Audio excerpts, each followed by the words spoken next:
gracias. Pues muy buenas tardes. Agradezco muchísimo a la UNAM la invitación a charlar sobre este tema tan importante en el marco de la reforma energética, los sistemas de contratación que existen en el ámbito internacional y sus riesgos y cómo podemos hacerlos exitosos y también cómo podrían ser potencialmente desastrosos.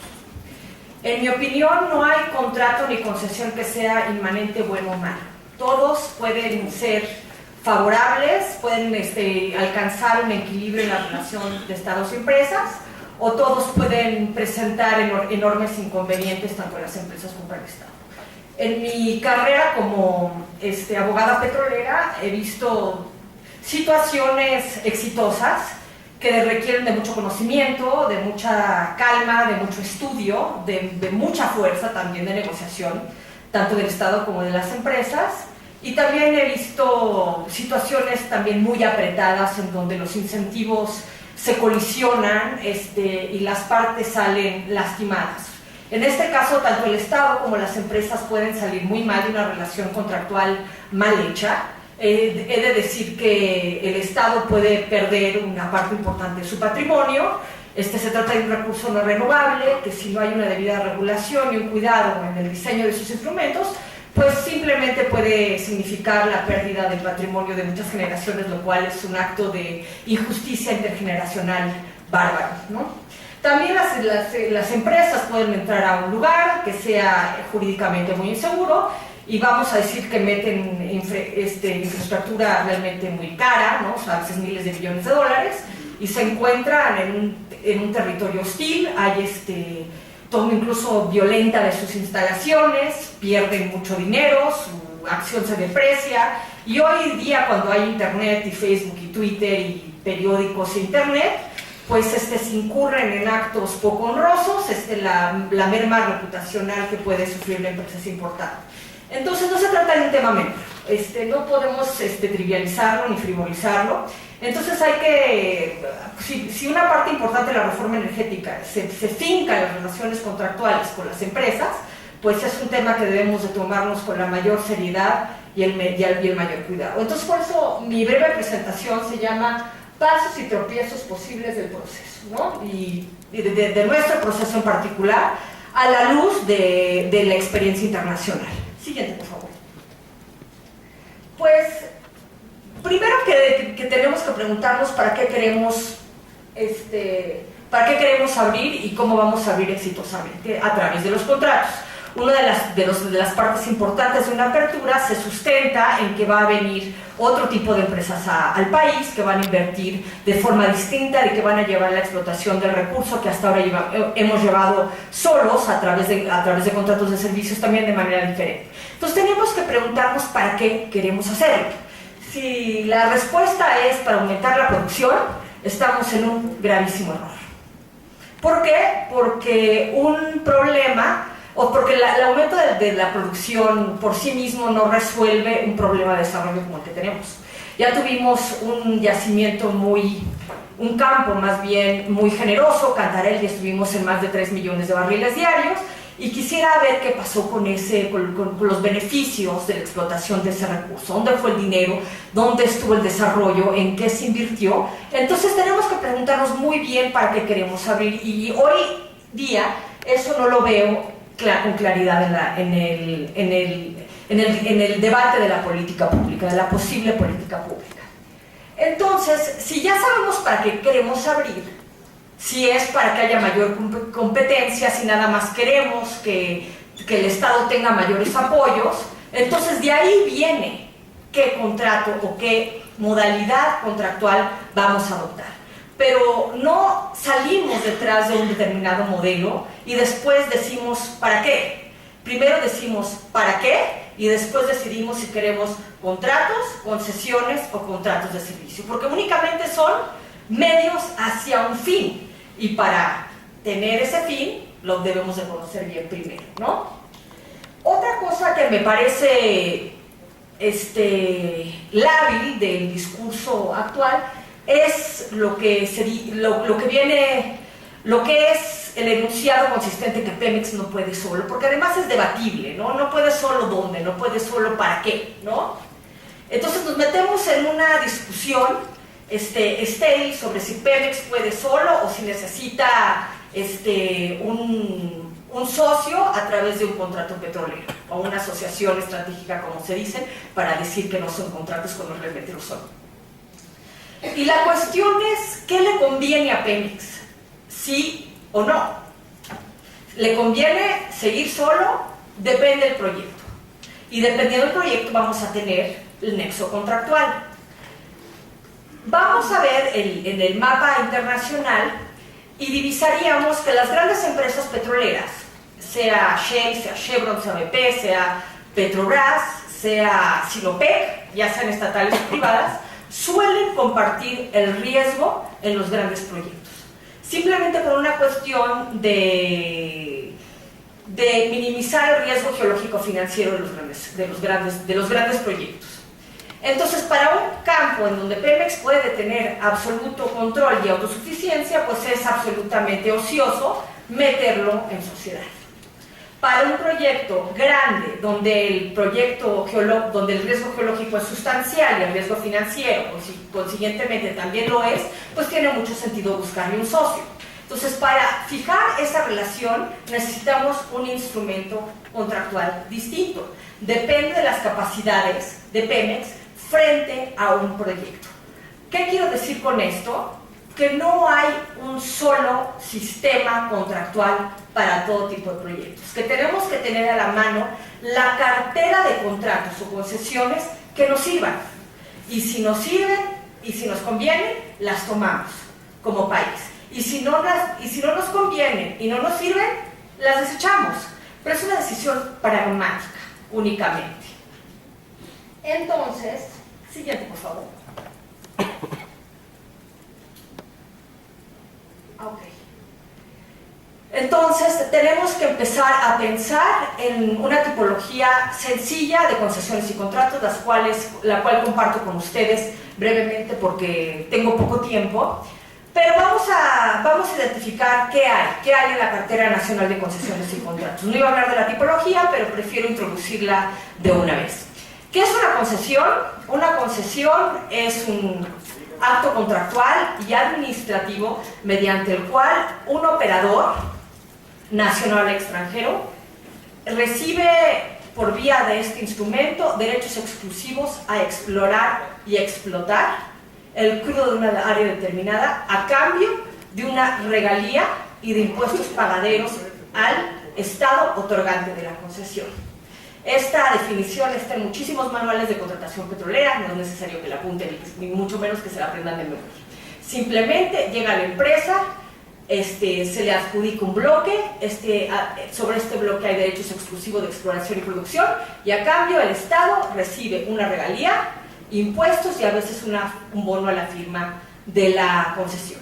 ¿Cómo funciona la concesión? La empresa operadora es propietaria de los activos y va enteramente a su cargo el riesgo de la exploración. ¿Qué quiere decir esto? Que si encuentra algo, muy bien por ella, y si no encuentra nada, lástima por ella. Es enteramente autónoma y es enteramente responsable del bloque. Después tenemos los llamados contratos de producción compartida, que entraron en boga por ahí de los años 60, precisamente porque las concesiones de antaño eran muy onerosas para el Estado, se celebraban sobre áreas muy grandes, sobre tiempos indeterminados, con mínimas obligaciones de inversión. Entonces prácticamente las empresas se llegaban, se aposentaban en un territorio, no invertían nada, esperaban a que el precio del crudo aumentara y entonces empezaban a hacer agujeros para ver si les convenía. Entonces se acalambraban, se paralizaban áreas petroleras muy importantes. Entonces llegan los contratos de producción compartida, que son instrumentos mediante los cuales la empresa operadora llega a un territorio, pero la infraestructura no es de ellos, es de propiedad del Estado. El riesgo geológico y el riesgo financiero sigue siendo de la empresa y a cambio recibe el crudo que se le paga por los costos de la exploración y luego un crudo que recibe por las utilidades generadas de las ventas. Primero se le pagan costos y después sobre las utilidades el Estado y la empresa se divide la producción, por eso es contrato de producción compartida. Creo que mis colegas hablarán más sobre este tema, pero ¿cuál es el problema con los contratos de producción compartida? Es que hay un incentivo muy fuerte para que la empresa operadora infle los costos. Entonces ha pasado en Kazajstán y pasó también en Sajalín, en Rusia. Perdón, se me está secando la boca. Gracias. Que Shell seguía cobre costos. Entonces, Rusia no recibía un solo barril ni de petróleo ni de gas. Entonces, para llevar a cabo la auditoría de estos contratos, tienes que llevar un monitoreo muy riguroso de los costos del contratista, o de lo contrario, se llevan todos tus recursos en costos. Pero es un problema operativo de monitoreo del Estado, no necesariamente del contrato en sí. Entonces, después vienen los contratos de servicios que tenemos ahora en México. Antes de 2008 teníamos los llamados contratos de servicios puros, donde por perforación cobrabas o por servicio prestado cobrabas. Hoy día tenemos un régimen en el cual se le paga al contratista una tarifa por barril, es decir, X dólares por cada barril extraído, más una recuperación de costos que en nuestro caso en particular es ridículamente alta, 75% para Campos Maduros y 100% para Chicontepec. Yo no sé quién asesoró el gobierno para hacer eso. Y después, también pagan impuestos. Entonces, esas son las tres piezas que hay hoy en la ingeniería de los contratos petroleros. Últimamente ha habido mucha discusión sobre los famosos contratos de utilidad compartida. Y la verdad, cuando el presidente Peña anunció que eran la elección de entre los modelos contractuales, la verdad es que el corazón se me fue a los pies. ¿Por qué? Porque en mi experiencia de negociadora de contratos petroleros, estos son un fracaso. Es un fracaso. ¿Por qué son un fracaso? Porque meten en primer lugar a la empresa con el Estado en una asociación inevitable, que es a través de un joint venture, la creación de una persona jurídica independiente. Entonces se crea una relación muy incómoda. En segundo lugar, porque tenemos recuperación de costos otra vez, pero no tenemos división de la producción. Entonces otra vez tenemos el incentivo perverso de las empresas a inflar costos, porque saben que las utilidades después de la venta son precarias, vamos, ¿no? Y después hay otro aspecto que le molesta mucho a las empresas, que aun cuando no compartimos la producción, generalmente las empresas petroleras la compran del Estado, o sea que acaban comprando el crudo mexicano de cualquier forma, y se mantiene el monopolio en la comercialización del petróleo. Entonces, ¿qué son los contratos de producción compartida? Han sido una alternativa política, no técnica, para las industrias que están en proceso de apertura. Se celebraron en Ecuador y fueron un reverendo fracaso, tan es así que ya no existen. Se adjudicaron en Venezuela en los 90 y fueron un fracaso, tan es así que ya no existen. Y se celebraron también, me parece, en Irán y también fueron un fracaso y ya no existen. Entonces, si vemos que la teoría de la evolución, de la supervivencia del más fuerte, nos da todos los indicios de que estos contratos son un reverendo fracaso, no entiendo por qué en la presentación de su heroica reforma energética nuestro presidente vamos a decir que vamos exactamente por el modelo contractual, que no funciona para nadie. Pero bueno, esa es otra pregunta que le tendremos que hacer como ciudadanos a nuestro gobierno si quedan este tipo de contratos. Sigamos, por favor. ¿Cuánto tiempo tengo? ¿Tienes tiempo? Perfecto, muy bien. Entonces, ¿cuáles son los riesgos? Vamos a suponer que ya tenemos concesiones, contratos de producción compartida o contratos de utilidad compartida. Si estamos en un clima de precios altos, como dice, es un mercado de Estado, ¿no? Es saber cuánto me das por mi recurso, ¿no? Y eso es un ambiente conveniente para el Estado. Entonces, en ese marco, pues, los Estados se ponen pesaditos, piden regalías altas, ofrecen recuperaciones de costos bajos, quieren impuestos muy altos, de ganancias extraordinarias, pero eso es un clima al Estado en precios altos. Cuando el precio del barril baja, que puede suceder, claro que puede suceder porque esto es una industria muy volátil, las condiciones de negociación cambian drásticamente.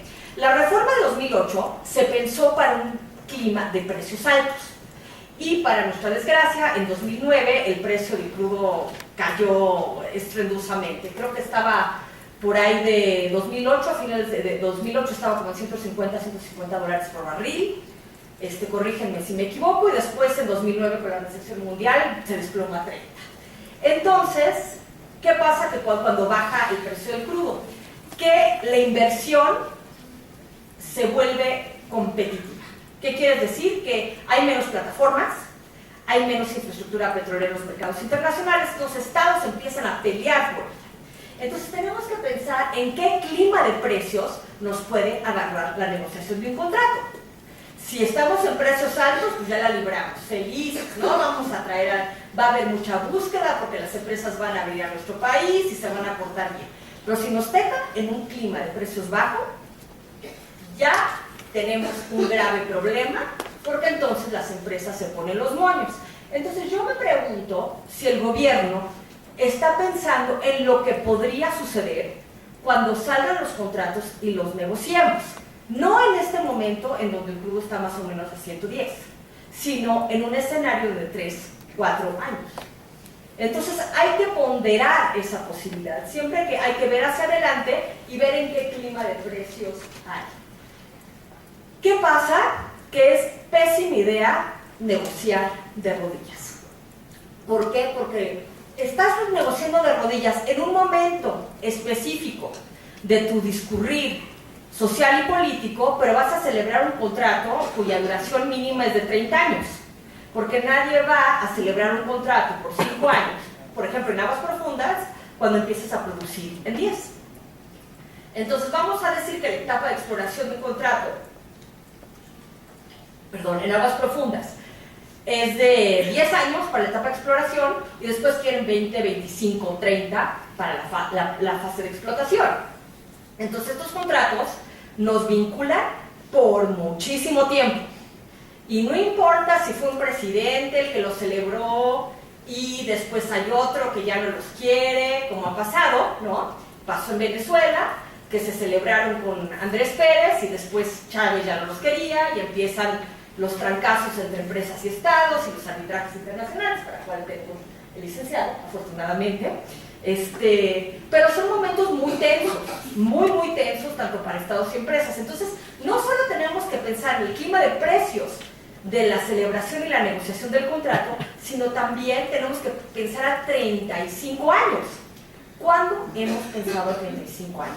En México. Nuestra Estrategia Nacional de Energía, que es muy ambiciosa, está pensada por 15. Y además se discute cada año.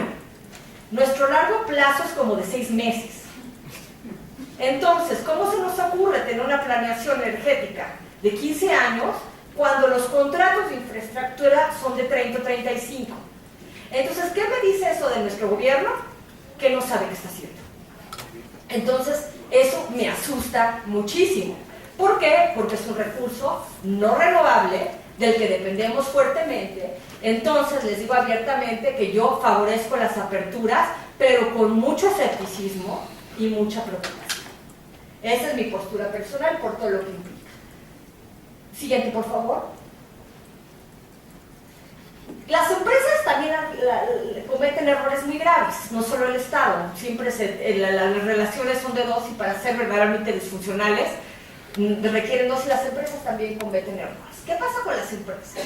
Que generalmente mandan a un señor o una señora a los países donde van a invertir, que se llama desarrollador de proyectos. Y el desarrollador de proyectos generalmente cobra una comisión por cada proyecto que cierra. Entonces le va y le dice a la casa matriz en Houston, en París, en Londres: no, esto está fantástico, ¿no? Aquí nos vamos a hacer billonarios, ¿no? Entonces le vendan muy agresivamente el proyecto de la casa matriz. Entonces ni estudian la legislación, ni hacen un estudio de riesgo político, ni estudian los impactos sociales. Entonces muchas veces, aunque no lo crean, las empresas llegan a ciegas a invertir en un país. Entonces en los arbitrajes internacionales que lleva el señor, a veces los árbitros les preguntan: oigan, ¿ustedes no se molestaron en ver cuáles eran las condiciones sociales, políticas y jurídicas donde estaban invirtiendo? Y dicen: sí, claro. Entonces, ¿cómo es posible que no hayas sabido que tu negociación, que era tan generosa, iba a tronar? Porque eso pasa mucho en países donde hay una negociación fuerte por parte de la empresa porque es un clima de precios bajos, entonces se ponen los moños y dicen, bueno, yo te voy a hacer el favor de sacarte tu recurso en aguas profundas, con el barril está a 30 y me cuesta 25 o 30 sacártelo. Entonces se engolosinan porque en ese momento el gobierno se siente vulnerable. Pero ¿cómo se le ocurre a la empresa pensar en que esas circunstancias no pueden cambiar? ¿Cómo se le ocurre a las empresas no pensar en que en algún momento la población se va a sentir incómoda? En que podría llegar un líder al poder que deteste a las empresas petroleras, que no las aguante, que hable en un tono en que encarnice los ánimos en contra de las empresas. Entonces empieza el truene del contrato. Un muy buen abogado petrolero dice, si los términos de tu contrato te favorecen demasiado, es que no te favorece nada. O sea que lee con mucho cuidado y interpreta muy bien en dónde te estás metiendo, porque esto te puede durar 5 años, 6 años, 7 años, pero 35 no te va a durar. Siguiente, por favor. Para ello, tenemos que llevar a cabo lo que se llama la famosa alineación de incentivos, que parece algo muy fácil, pero realmente es un acuerdo muy, muy difícil de llegar. ¿Qué quiere decir que los incentivos entre las empresas y el Estado estén alineados? Quiere decir que queremos lo mismo, lo cual es muy difícil.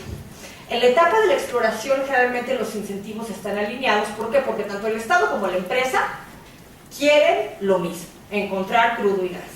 Ya en la fase de la explotación, los incentivos empiezan a apartarse. ¿Por qué? Porque ya cada quien se quiere llevar más, ¿no? Siguiente, por favor. Entonces vamos a ver cuáles son las prioridades del Estado para que las tengamos muy, muy, muy claras al momento de elegir una negociación. Queremos, entre todo, asegurar el suministro nacional, ¿no? Si hay petróleo en los Estados Unidos, en Europa, en Asia o en África, a nosotros nos viene dando igual, ¿no? Nosotros necesitamos nuestro petróleo para garantizar el suministro nacional y por eso necesitamos un porcentaje importante de la producción, y no para exportar, sino para tener una industria de la transformación fuerte. ¿Qué queremos? Regalías comerciales. Estudiar muy bien cuánto las empresas les pagan a los estados, que están más o menos en 1/8 de la producción, bajo un esquema progresivo, pero también fijarnos muy bien dónde está el mercado de regalías mundiales. ¿Qué queremos? Impuestos. Y entre más vale el barril, queremos impuestos por ganancias extraordinarias.